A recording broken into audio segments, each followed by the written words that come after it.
de Bert Hellinger. Olá, começamos mais uma leitura. Estamos na nossa 15ª leitura do livro do Bert Hellinger, Meu Trabalho, Minha Vida, é a biografia dele. E agora nós vamos para o capítulo 22. Mais uma vez falando, como sempre falo, né? A leitura do Bert não é uma leitura fácil, né? Mas é um grande filósofo, onde a gente está aqui tentando compreender. Não é uma leitura para que a gente crie polêmicas, tá? Quer complementar com alguma coisa, Marta, Leda? Então vamos lá. Tranquilo.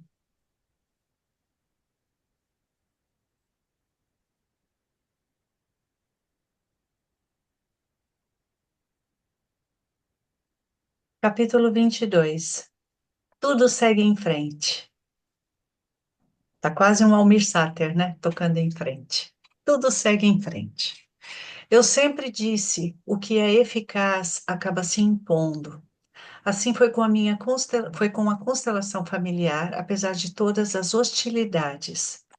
Em 2005, agrupei todos os campos da constelação familiar sob o conceito de Hellinger Ciência. Trata-se de uma ciência universal sobre os relacionamentos em todas as esferas da vida. Encontra aplicação prática não apenas na ajuda para a vida, mas também na medicina, na pedagogia, na consultoria empresarial e na justiça.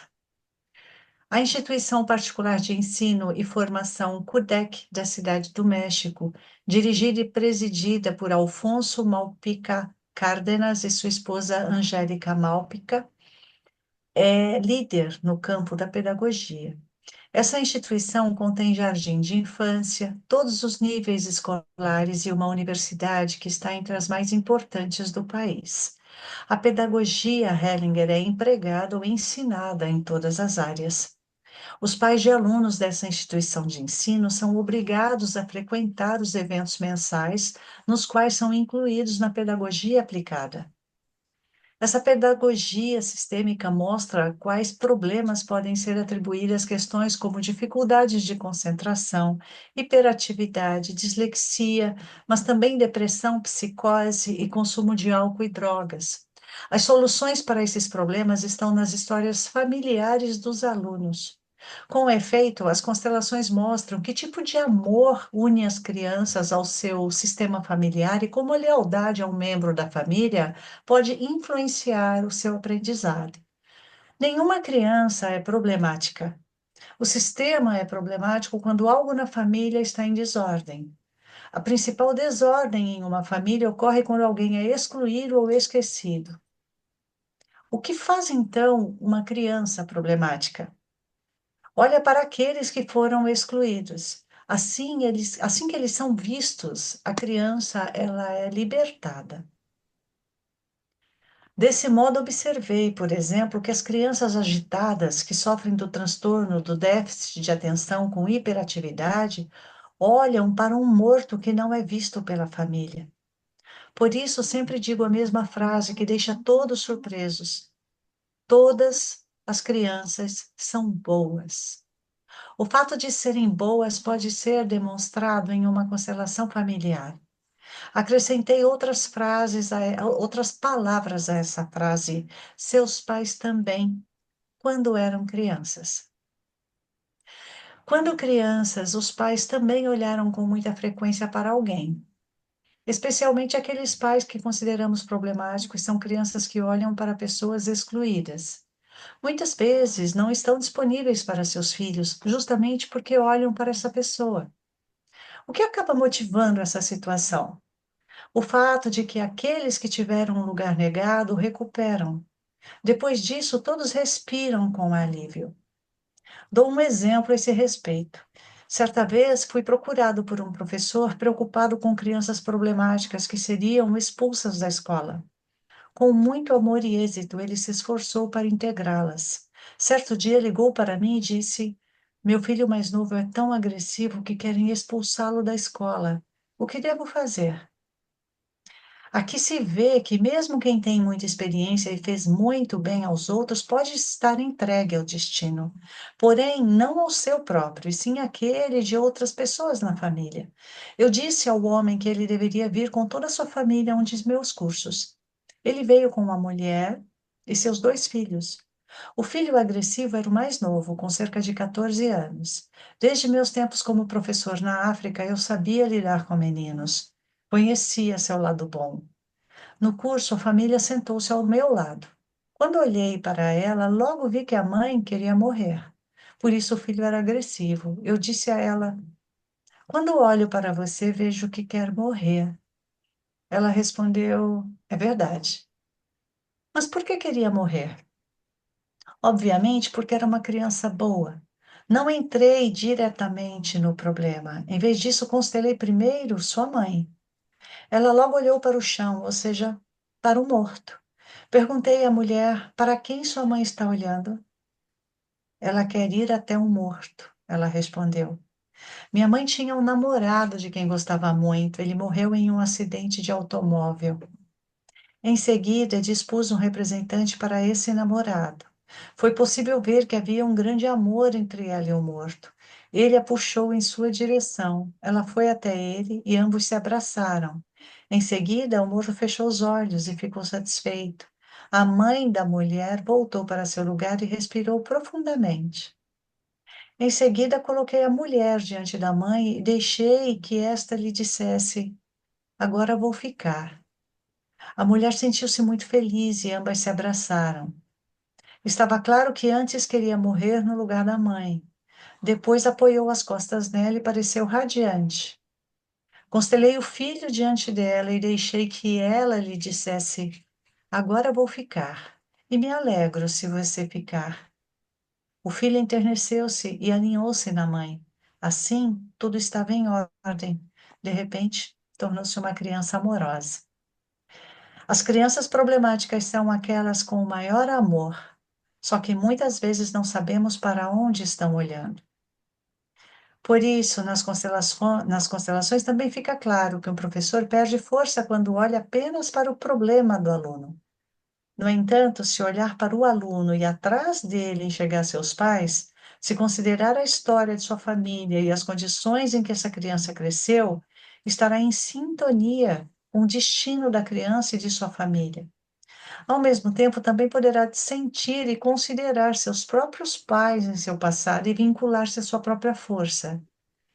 Desse modo, o professor poderá permanecer na missão que lhe cabe e conquistar a confiança necessária dos pais. Somente assim conseguirá dar aula às crianças. Deixar a criança e seus pais em sua dignidade, deixa a criança e seus pais em sua dignidade e assume seu lugar devido, né, como professor. Na pedagogia Hellinger, as escolas são dirigidas de maneira sistêmica e fenomenológica. Assim, o diretor tem sempre de deixar que todos os colegas se expressem para depois tomar uma decisão adequada a todos. Também é importante a coesão entre os professores e o nível hierárquico logo acima deles, ou seja, os diretores. Quando um professor trabalha contra o diretor, ele se torna insustentável para a escola. O mesmo acontece quando o professor se alia aos alunos contra outro professor. O corpo docente é um sistema submetido a determinadas ordens. Primeiro vem o diretor, depois os professores, que estão em pé de igualdade. Contudo, nesse nível há uma distinção. O professor que começou a trabalhar primeiro na escola tem prioridade em relação àqueles que chegaram depois.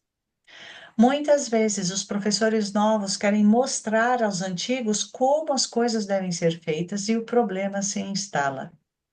É importante reconhecer as capacidades e a competência dos outros, pois nela todos são diferentes.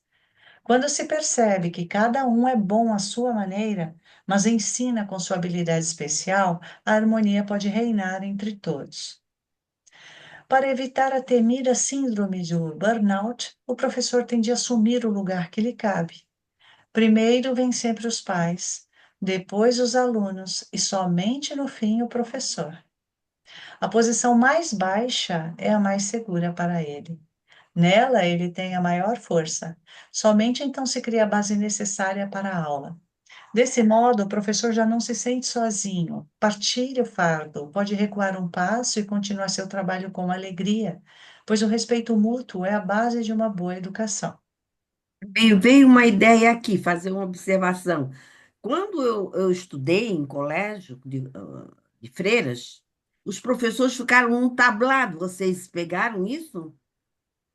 Vocês lembram que a mesa, tudo era num tablado assim mais alto? Eu não peguei, não. Pois é, Eu eu também ainda não. peguei. Quando houve a reforma do ensino, tiraram isso. Houve uma reforma de ensino no Brasil, não houve? Vocês ouviram Sim. falar lá atrás, na época aí?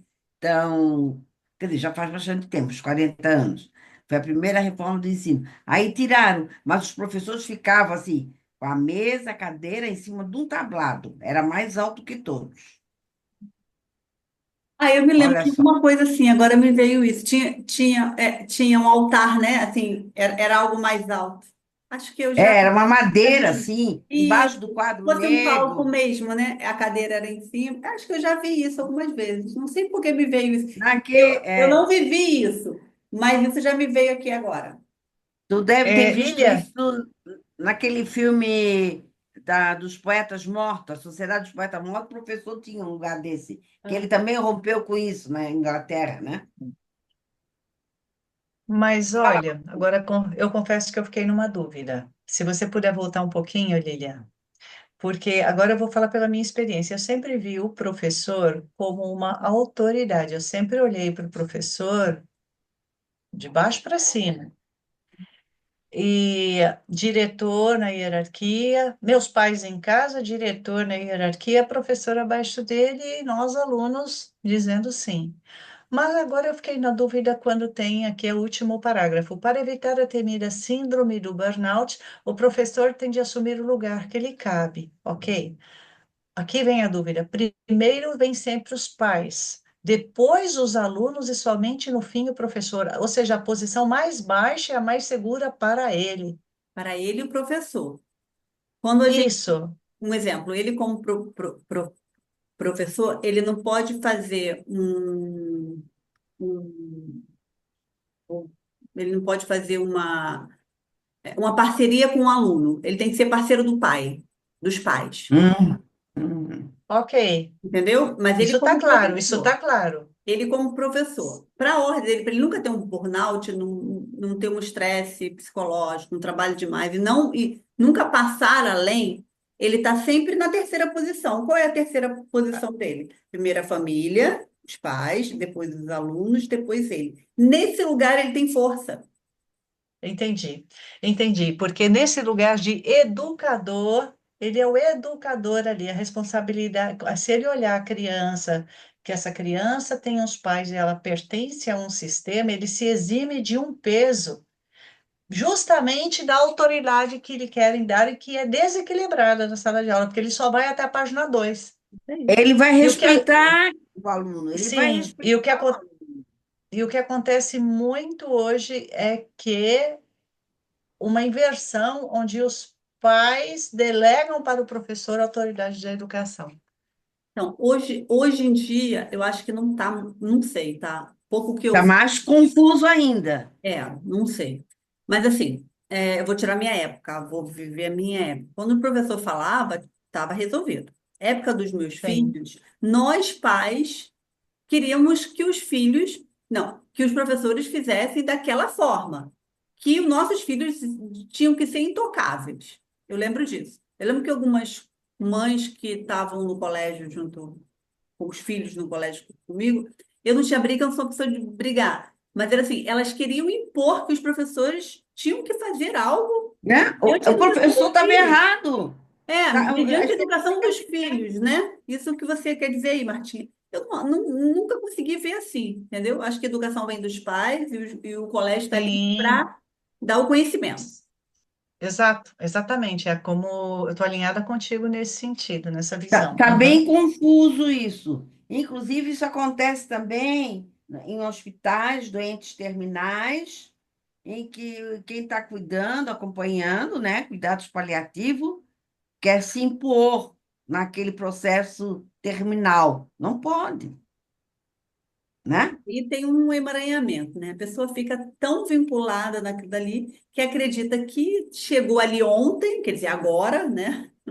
E já acha que é dono da pessoa que está Não, Do, e morrendo. por do isso, doente, dono do paciente, do que está e morrendo, né? voltando para o texto, então por isso a síndrome do burnout, porque toma para si Claro, mais do que deve carregar. Então, pensa na escola como uma empresa. Sim, Quando você pensar como uma empresa, a gente vai ter que botar a ordem primeiro. Quem chegou primeiro? sim, sim, já está Professor, claro para a mim. família, Uhum, né? Numa empresa é a sim, mesma coisa. Quando o Marcelo vai contratar alguém, e às vezes a pessoa tem um dom muito bom, tem umas meninas que têm um dom lá, sabe? Elas estão muito além do que de algumas pessoas que estão na empresa já há algum tempo.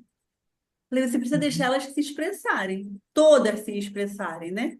Para que ela consiga ir adiante. Porque eu estou vendo que essas duas meninas são novinhas, 25, 22 anos, mas têm uma capacidade intelectual, uma visão que as mais velhas não estão tendo. Porque uhum, as mais velhas estão esmagando elas. E ele fica meio assim, eu falei, deixa elas se comunicarem entre elas, deixa ela falar o que ela pensa. De repente, ela consegue atingir o que essas meninas precisam atingir.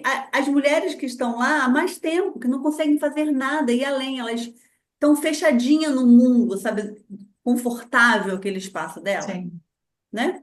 E sim, automaticamente essas meninas correm o risco de ser retirada da empresa. Está muito claro isso, que sim. os chefes, quando eu vejo falar delas, já falam de uma maneira que elas estão indo além, sabe? Uhum, Acham que sabem tudo. elas não conseguem adquirir confiança, confiabilidade, E né? aí, a gente tenta botar para que a empresa cresça cada vez mais, né? Mas é difícil, Martinha. É, porque tem que infiltrar com coisas novas, mas isso tem que ter muita habilidade para fazer isso. O líder tem que estar atrás dessa é, pessoa. É, sim. Eu sugiro a gente seguir, senão a gente vai perder o foco e isso vai aí. estender nisso Muito daqui. bem. Ok. É, perdão. A constelação familiar, segundo Hellinger, teve um reconhecimento especial em 2006. Desde esse ano, a Hellinger Schule é membro associado da Universidade Europeia Jean Monnet, em Bruxelas. Graças à cooperação com a Hellinger Schule, os consteladores já podem obter diploma universitário. No mesmo ano, a Hellinger Schule também foi reconhecida pelo governo da Alta Baviera como método escolar e de ensino no campo da formação continuada de adultos. Também na saúde pública, o efeito da constelação familiar em doenças recebeu grande atenção. Desse modo, em março de 2018, a constelação familiar, segundo Hellinger, foi oficialmente reconhecida pelo Ministério da Saúde brasileiro como tratamento integrativo e complementar e incorporado ao Sistema Único de Saúde, o SUS. O Brasil também é o país em que, pela primeira vez, a justiça recorreu à constelação familiar. Graças a ela, conseguiu-se alcançar um índice de quase 100% de conciliação durante as audiências nos tribunais. Em razão do grande interesse por essa temática, em junho de 2018 ocorreu em São Paulo o primeiro Congresso Internacional Hellinger de Direito Sistêmico, com cerca de 2.000 participantes. Até hoje, a constelação familiar é ensinada, apresentada e praticada em seminários no mundo inteiro por Sophie e por mim. Sobretudo na China, a constelação desenvolveu um movimento impressionante que levou milhares de interessados a nossos eventos. Por isso, sobretudo, Sophie viaja regularmente, algumas vezes acompanhada por mim, para cursos no Império do Centro. No entanto, também na Alemanha a constelação familiar continuou a ter lugar, ainda que menos do que no exterior, devido às hostilidades ocorridas no passado. Assim, além dos diversos cursos, todos os anos, no mês de outubro, ocorre a Jornada Internacional Hellinger em Bad Reichenhall, organizada em 7 idiomas e com cerca de 1.000 participantes de 45 a 55 nações. Entretanto, recentemente passei a sofrer dores na coluna. Em 2013, devido a uma gripe, tive uma forte nefrite que afetou meu coração e quase provocou insuficiência renal. Passei 3 semanas no hospital, 2 delas lutando contra a morte.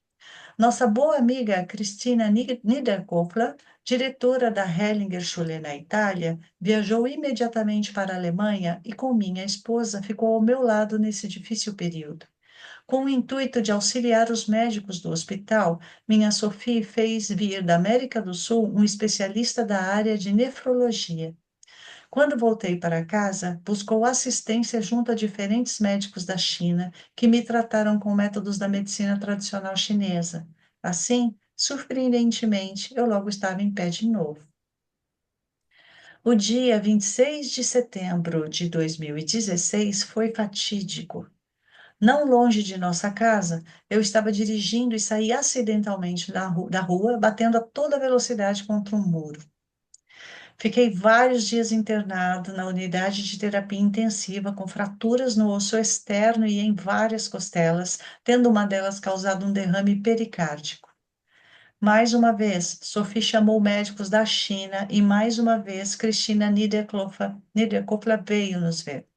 Após o período de internação hospitalar, fui transferido para um departamento de reabilitação, onde, porém, só aguentei ficar por 3 dias. Tudo era muito apertado e monótono e a comida não era boa. Contudo, meu pedido para receber alta antecipadamente foi negado. Por isso, acabei chamando um táxi e voltei para casa. Bert. Afinal, já estava conseguindo andar. Sophie ficou muito surpresa quando me viu parado de roupão na frente da porta de nossa casa. Porém, mais uma vez tive sorte, superei bem o acidente. No início de 2018, deleguei todas as atividades a Sophie, entre elas a Hellinger Schule e a minha editora Hellinger Publications, que fundei em 2006 e a partir de então passou a publicar a maioria de meus livros, mas também os de outros autores. Senti que aos poucos estava enfraquecendo com o avançar da idade. Por isso, há algum tempo acompanho minha esposa não apenas na organização de nossas múltiplas tarefas, mas também no desenvolvimento da constelação familiar, que inclui, por exemplo, o conhecimento de Sophie sobre a relação entre a epigenética, atualmente a área de pesquisa mais fascinante da biologia, e a constelação familiar. Nesse meio tempo, também deixei de aparecer em público com publicações de livros, pois Sophie assumiu essa tarefa. Portanto, essa autobiografia pode ser vista como minha última obra abrangente. O que significa, abre aspas, põe em ordem a tua casa, fecha aspas. Significa que você a organiza para que possa partir sem que alguém espere mais alguma coisa de você. Significa que a organiza para que algo que deve e precisa continuar depois de você, porque seu intermediário também foi dado aos outros, perdão, porque por seu intermédio também foi dado aos outros, também possa continuar para eles. Portanto, ponha em ordem a sua casa, de modo que esse presente para os outros permaneça como tal, sem que você tenha de se preocupar com isso. Ponha em ordem a tua casa. Também significa que algo pode continuar sem você, sem sobrecarregar ninguém e dando espaço às pessoas para que elas recebam algo de você, podendo aceitá-lo como próprio e continuá-lo em conformidade com aquilo que também lhes foi dado e requerido. A casa em ordem permanece habitada e recebe novos moradores. Existe porque é posta em ordem com amor, porque se destina ao futuro e serve à vida e ao amor.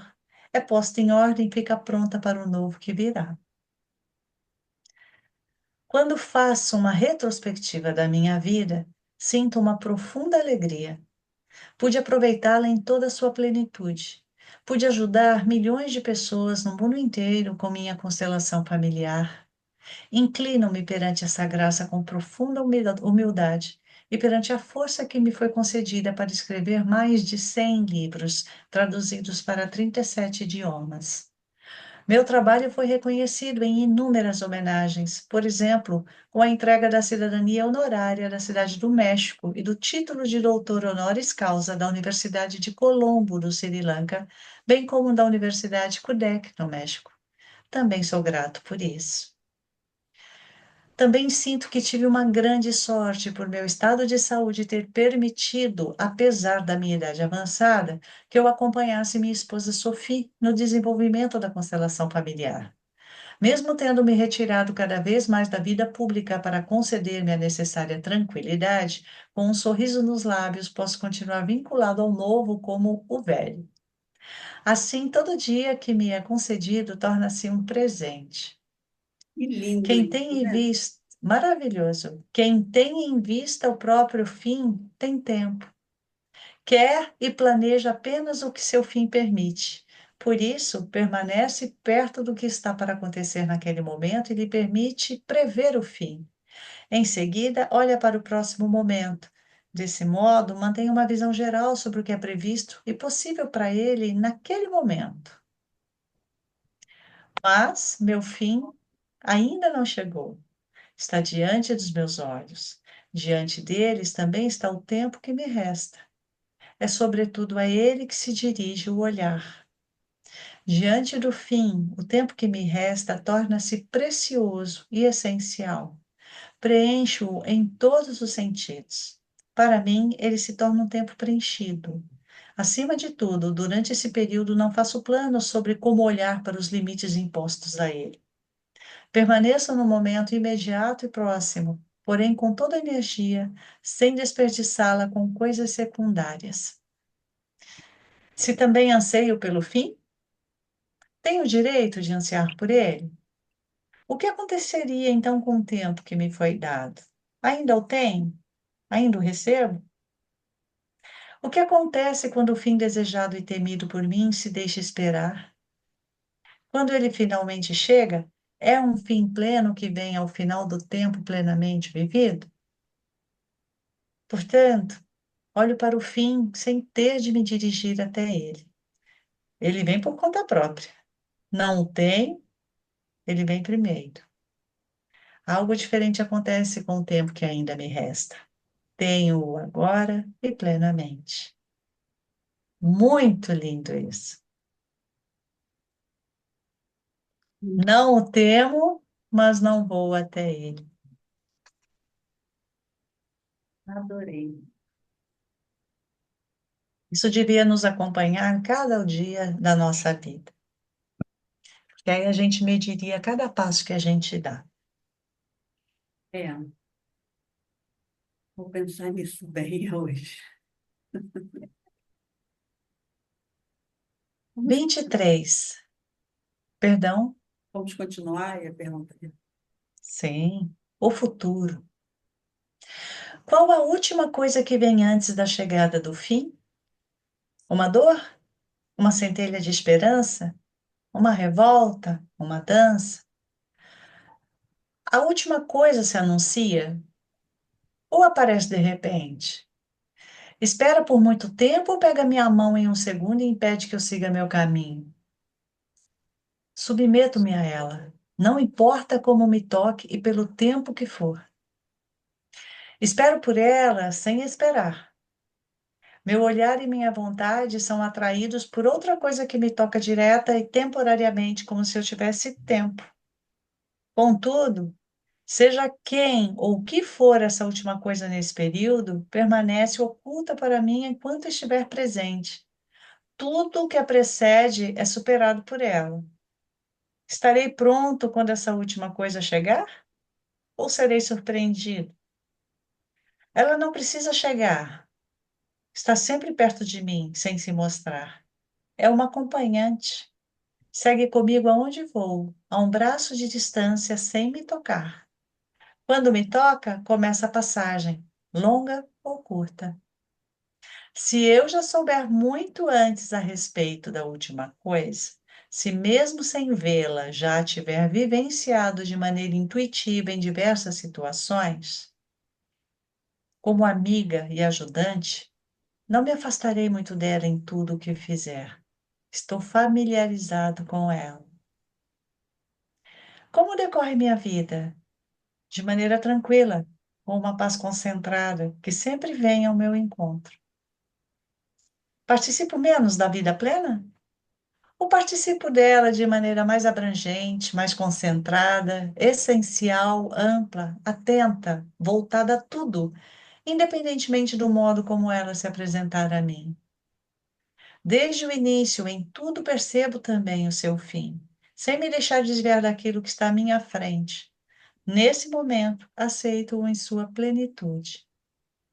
No entanto, faço-o de maneira temporária, como algo que logo vai passar. Sinto-me mais leve, nada me detém nem refreia. Estou aberto a tudo o que vier, até para a última coisa. Há algo mais que me ajuda a encarar essa última coisa. Olhar para além dela e para uma força que tudo governa no modo que vier. Para ela, há sempre o começo, algo que continua após todo o fim. Para onde? Não sei. No entanto, já nesta vida sinto que a todo instante sou conduzido por outras forças. Acredito que me conduzem para além de meu último momento e para outro começo, para outra plenitude bem distante da atual.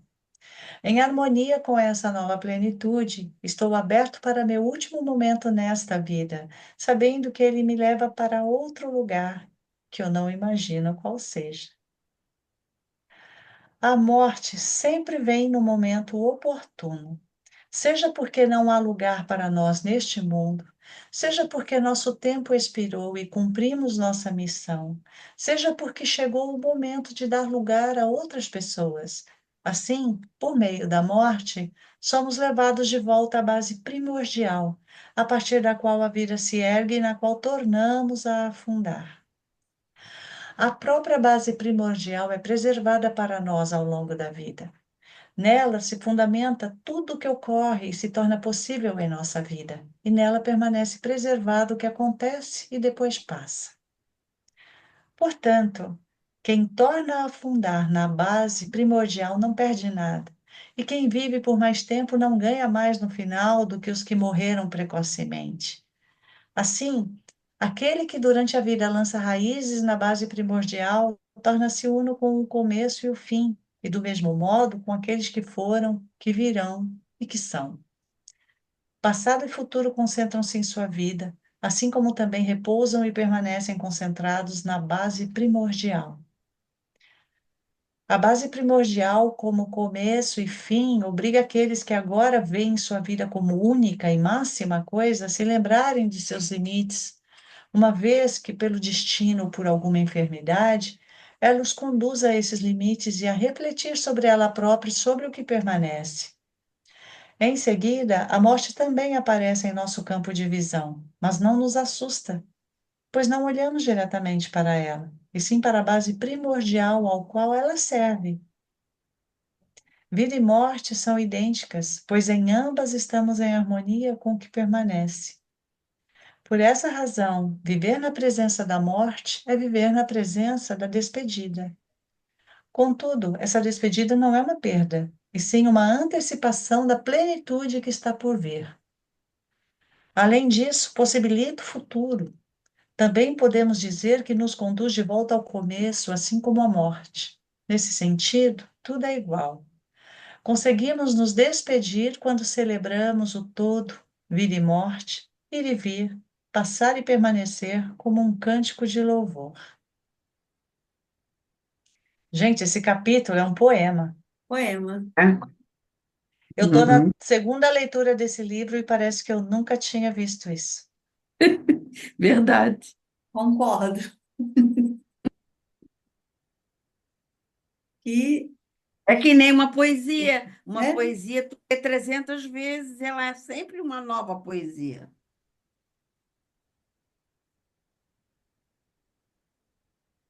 acho que eu estou sentindo aqui, sabe? Ainda. Sim, Impactada. sim. Em vez de um pós-fácil, ao longo da vida escrevi muitas histórias. São histórias meditativas, por assim dizer. Conduzem o leitor ou o ouvinte pelo caminho, e quando ele se sente familiarizado com um trecho desse percurso, elas realizam o que narram ainda enquanto ele as ouve. Ao final deste livro, eu gostaria de me despedir de vocês com a seguinte história: A Ah, Festa. Alguém se põe a caminho e, ao olhar para a frente, vê ao longe a casa que lhe pertence. Caminha em sua direção e, ao chegar a ela, abre a porta e entra em uma sala arrumada para uma festa. A essa festa comparecem todos que foram importantes em sua vida. E cada um que chega traz alguma coisa, fica um pouco e depois vai embora, assim como fazem os desejos ou o sofrimento. Trazem alguma coisa, ficam um pouco e depois vão embora. Assim como também faz a vida, que nos traz alguma coisa, fica um pouco e vai embora.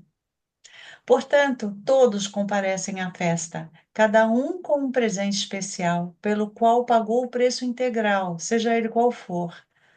A mãe, o pai, os irmãos, um avô, uma avó, o outro avô, a outra avó, os tios e as tias, todos que abriram espaço para ele, todos que cuidaram dele, talvez os vizinhos, amigos, professores, parceiros, filhos, todos que foram e ainda são importantes em sua vida.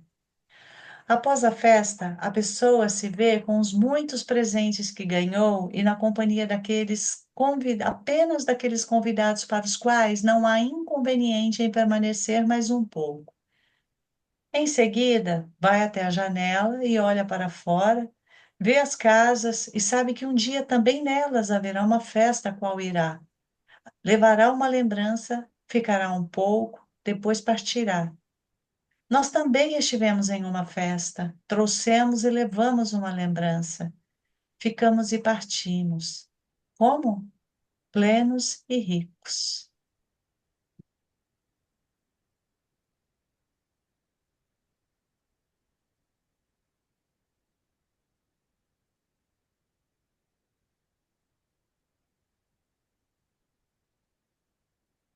Devo ler os agradecimentos ou a gente encerra na festa? Acho que é Eu assim. acho que ficamos na festa, né? É, Hoje. A Ticiuco leu esse conto na morte do Peter, chorando, claro. Sim. podemos. Olha, eu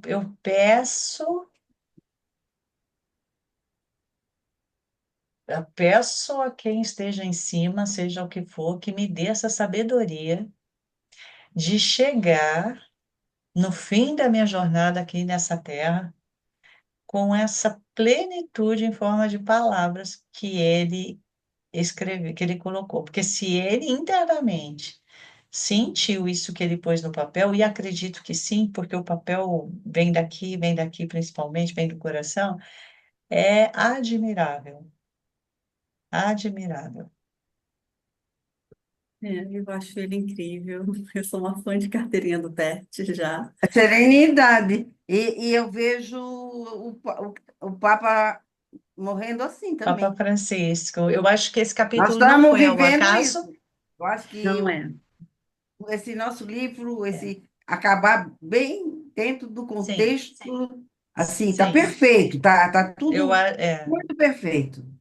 Tá tudo eu, interligado, né? exatamente, eu acho que há uma força regendo tudo isso, não é porque nós não tenhamos o nível de consciência que ela não exista, nós somos apenas crianças ainda, né, com relação a esse plano maior, e já que a gente vai parar de gravar, antes que você pare de gravar, Lili, eu queria agradecer demais quem teve os minutinhos, mas assim, se leu, se agregou alguma coisa, mas eu quero agradecer demais você por ter tido essa ideia, Lilia, porque foi muito legal, assim, eu me emociono porque foram horas muito especiais. Toda vez que eu Uhum, terminei esse livro, toda vez que eu terminei esse livro, eu entrava no quarto e falava com meu marido, foi tão bom hoje. uhum. E É, eu foi tive bom. revendo, eu tive reouvindo, se é que existe esse termo, e foi muito agradável. Ouvi outros, e está tudo gravado, posso pegar salteado e de repente só escutar Uhum. aquilo, né? É isso aí. De que vale a natureza, a beleza e o conhecimento se não você não for para ser compartilhado, né, gente? Perfeito, como sempre. Martim, eu quero agradecer. A você primeiro, porque esse convite veio de uma parceria, né? E sua bela voz, sua bela leitura, sua bela interpretação é incrível, né? Obrigada por nos presentear com todo esse dom que você tem dentro de você. Muito Muito obrigada. agradável. Estamos aí, juntas. Amar a Leda estando aqui nos ajudando, né? Nos ajudando na interlocução de muitas coisas, esse conhecimento Sim. grande dela aí. É, A Leda é aquele tempero, eu vejo a Leda como aquele tempero que no meio do cozimento você dá aquela paradinha com a colher e vai ver se está bom. Aí não, falta um tempero aqui, era a Leda. Ah, às vezes o tempero não é tão bom, Tanto não. que no dia que ela não estava na gravação conosco, a gente seguia tudo, mas faltava um tempero da Leda. é verdade. Eu vejo você, Leda, você faz parte. Ai, que bom. Isso para mim é Você tão fez bom. bem. É, Vocês é isso também. aí. E é incrível como é que a gente se encontrou também, né? Porque isso que está acontecendo nunca foi previsto ou combinado, né? E Não, aconteceu. do nada, como dizem, do nada, começamos, estamos aqui. Isso é Se muito alguém bom. achar que é útil, aproveitem. Nós aproveitamos com certeza. Bastante.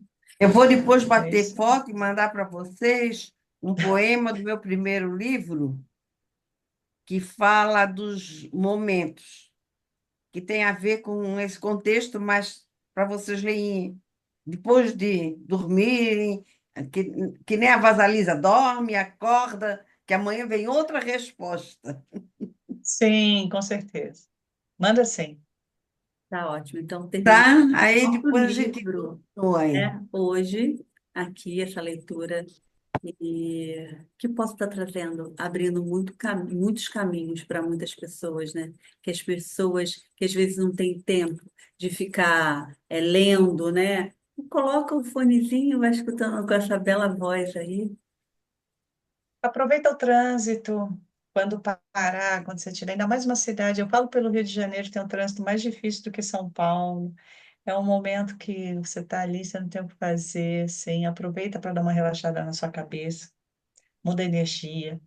E uma forma muito bacana de homenagear essa pessoa, que é o Uhum. Bert Hellinger, assim, eu não endeuso ele, a gente viu várias questões, Sim. né, que a gente fala, nossa, mas é fato de que quanto o trabalho dele agrega. E conseguiu ficar nesse lugar comum, né? Não, e a questão familiar, gente, eu nunca fui uma pessoa conservadora. Muito pelo contrário, eu fugia um pouco da família pela minha história familiar. Como eu tive pai, imagina, eu nasci meu pai com 60, então eu era aquela jovem querendo fugir do núcleo familiar, porque aquilo eu me sentia presa. Mas hoje, com a maturidade, vendo a sociedade, você percebe como é importante uma família equilibrada, né? E equilíbrio não significa. Equilíbrio para a constelação é essa coisa do olhar, né? De dar um lugar, de compreender as diferenças, de entender que é na família que as diferenças são mais gritantes, que é onde você não usa máscara, Uhum. mas é para onde você corre quando a corda aperta, né? É o nosso porto seguro.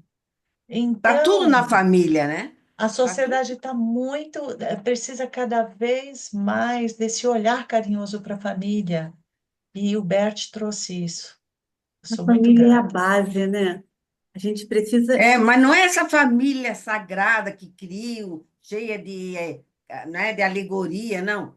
É a família real, real, sem ser da coroa, real, É né? onde nós nascemos, Porque é e ali. as pessoas Ali que é a não estão nossa se, base, né? as pessoas não Sim. estão se enxergando. E a partir Eu tenho dali você vai poder dizer sim para tudo na sua vida, né? Família é o espelho da vida real, gente. Se na família a gente não conseguir lidar com as diferenças, com as frustrações, com os nãos que pai e mãe dá, se a gente não desenvolver essa musculatura emocional dentro do núcleo familiar, a gente vai apanhar muito na vida real, fora da porta. Por teve uma isso, assim, situação que teve uma situação que Uma das situações que a minha segunda neta viveu, que a mãe veio aqui, e o negócio de Ó, lembra, internet, de lembra que tá né? gravando, lembra que tá gravando. Ah, Peraí, bom, por isso que porque eu a não vou gente não citar tá nome. cortando. Mas ela chorando, né? Porque levou aquela bronca, a situação foi difícil. Ela chorando, aí ela veio para o meu colo. Aí eu disse: que bom, querida, que isso está acontecendo aqui, conosco que te amamos, e não lá fora. Exatamente. Exatamente.